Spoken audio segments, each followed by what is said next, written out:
Bonjour, je m'appelle Soomin, je suis une photographe qui espère de rendre la vie des gens un peu plus amusante.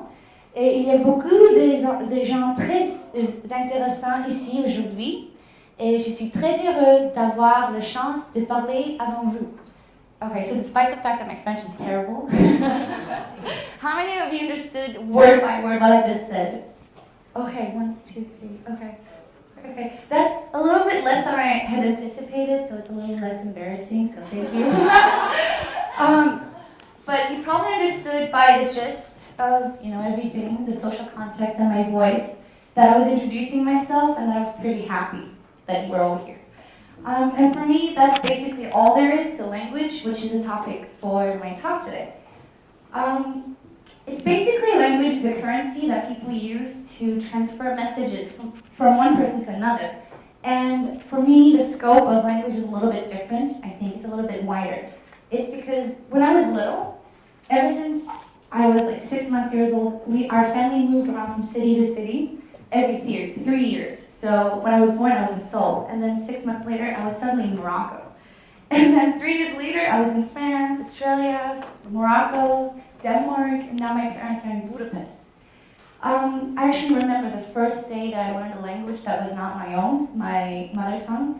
And it was the morning of my first day in my French kindergarten school. So I was about 3 years old, and I remember my parents were giving me away to one of the French ladies, and I had no idea what she was saying to me. She was saying, oh, blah, blah, blah, blah, blah, blah, blah, blah, and I was just looking at her. And I didn't cry. I was a very brave baby. But I was really nervous, and I can still feel that butterfly in my stomach right now when I'm thinking about it. Maybe it's because I'm nervous a little bit right now. But, and so she was saying all these stuff to me, and I wasn't listening to a word she was saying. I mean, even if I knew a word, I would understand. But she was saying stuff, and then at the corner of my eye, I saw a few papers and crayons laying about. So I just instinctively went over there. She was saying stuff to me. She was like, oh, blah, blah, blah, you want to draw, blah, blah, blah. But of course, I didn't understand. So I started drawing. I drew my house, if it appears. Maybe I should be pointing. Oh, I drew my house. I feel like you should just. My mother, my father, my sister, and myself.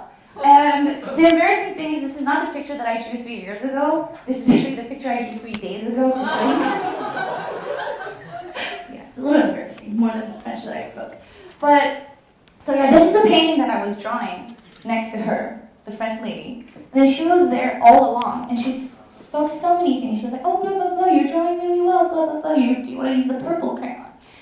And then she started pointing at the picture of my mother, and she told me, my mom. And that's when I first learned French.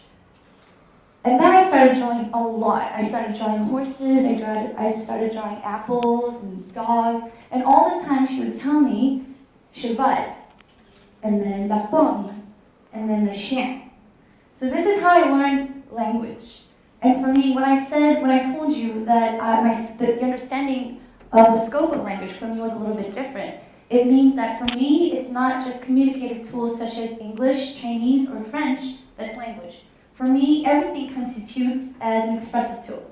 So as long as I have a message and I want to spread it, and it works, that's language for me. So basically for me, drawing, eating, or fashion, or marketing, everything is language. So ever since I was little, I started really, yeah, that's me when I was little. I look the same. Different hairstyles, but ever since I was a baby, I started searching for a language of my own. And when I say this, I don't mean the mother tongue that I grew up with, which is Korean, or the languages that I had to learn to speak due to social circumstances, which was English and French. But I wanted to find a language of my own, something that really stuck to the tongue, and something that I could use really fluently to express who I was as a person.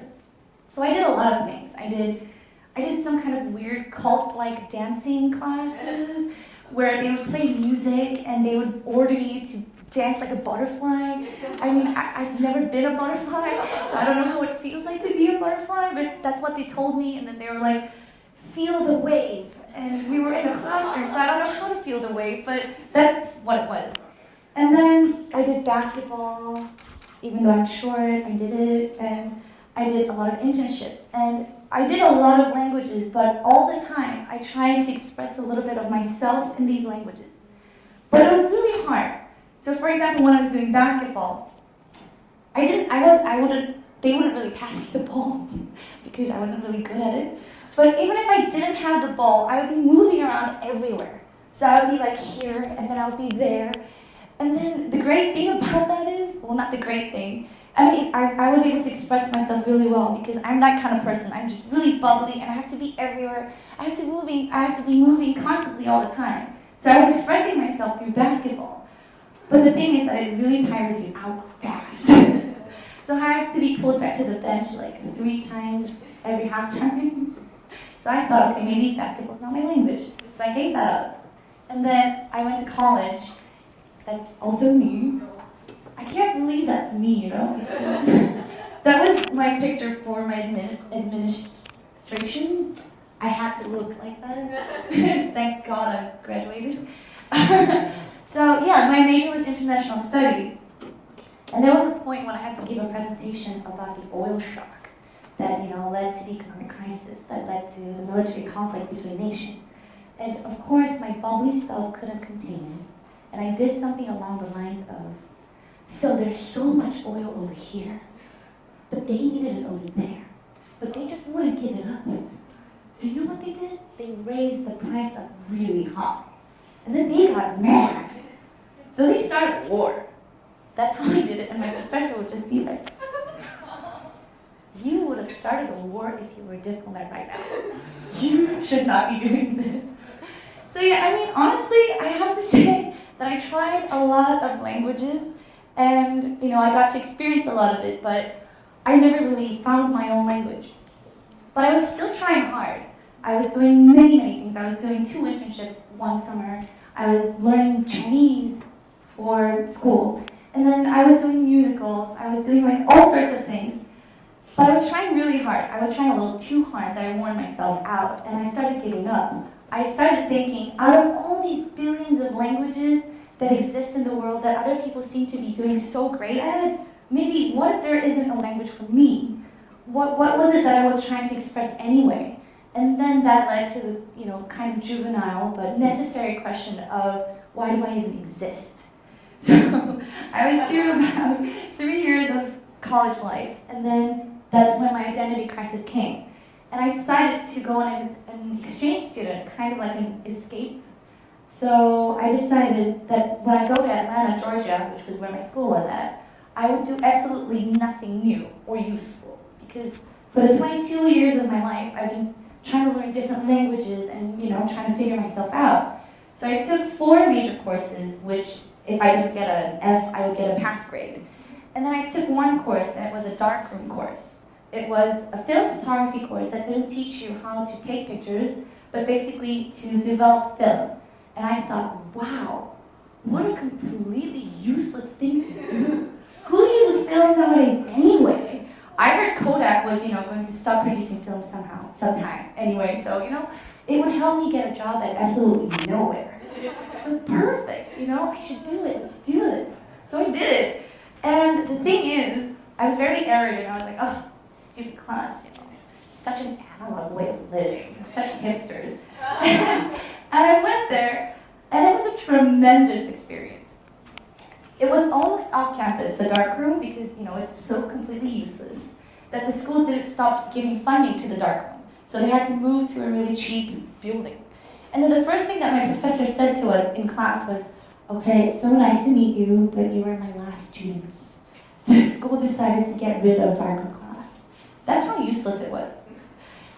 But the process of film developing was amazingly simple. All you had to do was take out the film in complete darkness into a sealed tank, and then you'd put a few film chemicals, like developer, stop bath, fixer, all for different times. But it was just all mechanical work. And at first I was really skeptical. I thought, really? This is how you make images? Somehow it's just magically going to appear? And I was doing it, and I was getting excited. I was like, wow, this is going to work. I'm going to produce something. This is my babies. So after about 30 minutes, everything was going in my mind. I was like, I took that picture of my roommate when she was sleeping, and I really wanted to show her, oh, what if she creeps, what if she thinks I'm a creeper? What if she wants to change roommates? I'm still excited to see this image.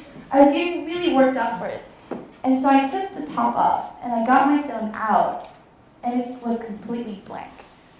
Somehow I messed it up. Somehow I messed the whole process up, and my images were totally vanished. So the 2 weeks worth of my work on the streets was just gone.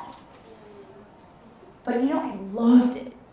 It was weird. It was a weird sensation of loss and failure that I've never felt before. Okay, that sounds really arrogant, but I mean it in the sense that I'm a 21st century child, and I've been growing up with machines doing things for me. I would press a button, and the paper would come out the printer with my name on it. And then I would press another button, and then things would just be vacuumed up, and like dirt would be gone. So I was always used to things being done for me, but in the darkroom, nobody was there. It was all me, it was all up to me, and if I messed it up, if I didn't do well, then my work was all gone. So that kind of ownership really surprised me. And I started spending 9 hours a day in that darkroom that nobody went to. But the fact that I could spend 9 hours in the darkroom means that I had a lot of images to work with. So that also meant that I was spending all my time that I wasn't spending in the darkroom on the streets, shooting people, shooting objects, everything. And that's when I found my language.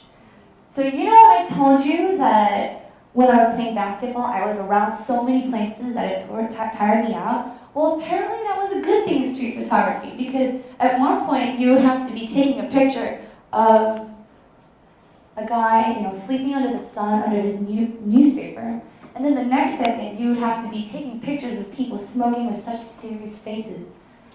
So I was running around everywhere, taking pictures and talking to people, and the fact that I was willing to be here and then there the next second, that was really helpful. And you know how I told you I was way too bubbly for international diplomatic protocols? Apparently that came in really handy on the street. So the next picture that I took of these two lovely gentlemen holding such heavy things on their shoulders, for me to be able to make them stop and pose for me and smile, this is how it worked. The video?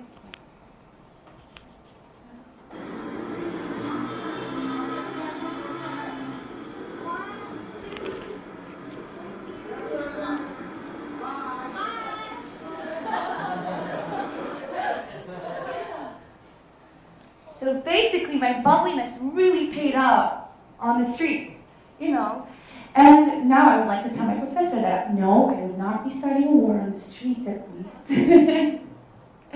Yeah, okay, so this is what my language is, street photography and film photography, basically.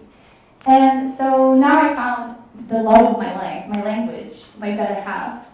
And the amazing thing was that it helped me understand the kind of person that I wanted to be all along. It was the kind of person that was able to spread fun and warmth to other people. And I realized it through the language of photography. So now I want to tell you a little bit about my language, which is street photography. There are two aspects that you have to take into account when you're looking at photography. So this is the basic grammar of language, which is studium. So when you look at a picture, a lot of you instinctively try to look at the social context of that picture. So if it was a picture of impoverished kids, then you would feel sad, you would feel sorry for them, you would feel that poverty was an issue to be solved. But the second aspect of pictures, photography, is punctum, which is basically looking at a photographic detail and being able to connect to it personally. So it might make no sense to other people, but for some reason you connect to it. So I'd like to give you an example of that, which is this picture that I took around my neighborhood. I was taking pictures in a winter day, and it was really cold, and this old lady, she was walking around, she saw me, and she said, "What are you doing in this cold? You're crazy, go home." And I said, "I'm taking a picture." And she said, "Oh, you want to take a picture of me right home?" So we went to her house, and she started making me a coffee. And the thing is, I didn't know until I went to her house, but she used to be a model for her university. She used to be a coffee model. So, yeah, amazing. And she's really pretty. And what she did was, I said, "Okay, do you want to pose? Do you have anything in mind? Do you want me to teach you how to pose?" She said, "I got it." I got it. So she started, making the coffee for me. but her cup was empty. And you know why it was? It was because in order to pose for a long time, it has to be light. This is the level of her professionality. So yeah, we had a lot of fun, and she was making me coffee. But I didn't bring the pictures of her actually posing for me because I feel like this is the epitome of who she is. Do you see those underwear behind? The next picture, please. This was amazing. This is exactly how my grandmother also dried her panties. And when I saw that, I thought, wow, grandmothers are all the same. Am I going to do this in 30 years? I hope that my butt doesn't need something like that in 30 years. So I started taking this picture, and she was like, no, stop it, what are you doing? This is embarrassing. And I was like, oh, I'm not taking a picture of the panties, I'm taking a picture of you pouring coffee. But of course, I'm also a pathological liar. So yeah, this is what I thought was punctum for me in this picture, the detail that really connected me to the picture. So I exhibited this work in my exhibition last January. And I thought that a lot of people would have a great laugh at this, so I had it up. And then one day, one of those days that I had the exhibition going on, one of the women, she started looking at all the pictures, and she stood here for a while. She was like really looking at it. So I started wondering, like, what is she doing? Why isn't she laughing? So I went up to her and I saw her, and she started crying. I just really couldn't understand why. I mean, panties are really funny. Is it just me? So I started talking to her. Why are you crying? This is a funny picture. This is a happy picture. Look at the panties. And that made her cry even more because she was like happy and then still sad. And I asked her why she was crying. And she told me that for her, it wasn't the panties, but it was the teacup. So she grew up with her grandmother for a long time. And when she was little, she broke one of her grandmother's favorite teacups. And when she grew up, she really wanted to buy another one for her to replace it. But apparently this is a very old Korean traditional kind of teacup. I mean, it doesn't look like it's from the Korean dynasty or anything, but it's a line of very old kind of teacups, and she couldn't find it anywhere. And her grandmother had passed away 2 years before my exhibition. And it was surprising for her to find this teacup, and that's why she was crying. So the beauty of punctum is that it's different for everybody, and that it doesn't have to make sense for everybody. As long as it makes sense to you, and it brings out who you are, then that's all there is to it. So that's what punctum is. And so for every language, I feel like for a language to really show its true nature is when you learn something from that language. So I want to tell you about this experience that I had with photography. This was on a trip to see my grandfather's graveyard.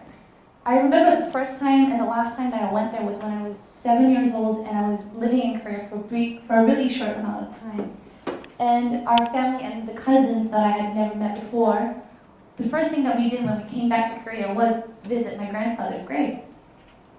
So that was everything that I remembered about my grandfather. And every year, I've been living in Korea for the past 5 years, but I never really thought to go whenever my grandmother went. But for some reason, last winter, I felt the need to go. I felt like now I kind of figured out who I was as a person, and I wanted to tell my grandfather that I was his granddaughter. So I went with them. And this is my grandmother and my aunt and my other aunts going up the grave. We amazingly stepped on a lot of other people's graveyards, and apparently it's okay. I feel like that it's not. But okay, this is my grandmother looking at my grandfather in the graveyard, and this is my cousin, my baby little cousin, and the flower that my grandmother left on the grave. And it was a really fun experience because I thought what I expected about this experience was that it would be really kind of an emotional kind of mourning. That we would be, talking about what he was like when he was young or when he was alive and how we miss him. But the babies were running around everywhere. They were climbing the grave.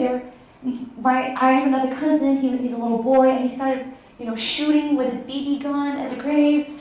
And I thought that was really disrespectful. But my grandmother was laughing. She was happy, so I was happy, kind of. It was a really weird experience.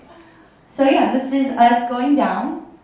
And the thing is, I didn't realize how emotional of an experience it was for her. Because I thought, my grandfather has been dead for more than the past 30, 40 years. And so I thought maybe she would maybe she was used to it. Maybe that's why she was able to laugh at my cousins running around everywhere and not being able to concentrate and commemorate my grandfather. But apparently it was not, because I developed this roll of film. And the first half was from this graveyard. And then there were a lot of other pictures of my friends and of the streets. And then the last picture was the picture of this. Not this. Sorry, the next one. This is my grandmother, and it's a little dark, but these are, you know, the fans that we use in the summer? She's cleaning them up and packing them away for the autumn. She's preparing for winter to come. And this is her doing it. This is her cleaning up the fans, and this is her back. And the fact that she was doing this only within the few film cuts since the graveyard meant that she was really going through a lot. I told my mom this, and she started crying. She's in Budapest right now, and she said, look after your grandmother, because she only cleans the fans when she's really emotional. And the thing is, it was around like 8 o'clock in the morning, and I never really get up at 8 o'clock in the morning, unless it's for something like today. But that day, I was really thirsty, so I woke up. I was walking, and I was really surprised, because I thought these were all people. It was really dark. And then I saw her moving, so I was like, oh my God, what are you doing? And she wouldn't reply to me. She wouldn't respond. She wouldn't even look back. She was really, concentrating on cleaning the fans. And for some weird reason, I felt the need to, go back and get my camera out and then take the picture. And then that's why it's so dark. It's because I was really sleepy and the lighting was bad. But this is the amazing thing about that roll of film, that it really taught me how to look at my grandmother through the span of a short time of 1 week. This is how this language, street photography and film photography, is the way that I learn how other people live and try to understand other people. So this is about the end of my talk, and I wanted to say thank you so much for coming this morning. And the thing is, through this talk, I'm not trying to ask you to take pictures or start using film and start darkroom experiences. But what I want to ask is, if you found your language that really truly expresses who you are and embraces the kind of that person that you are. So thank you so much for this. Thank you.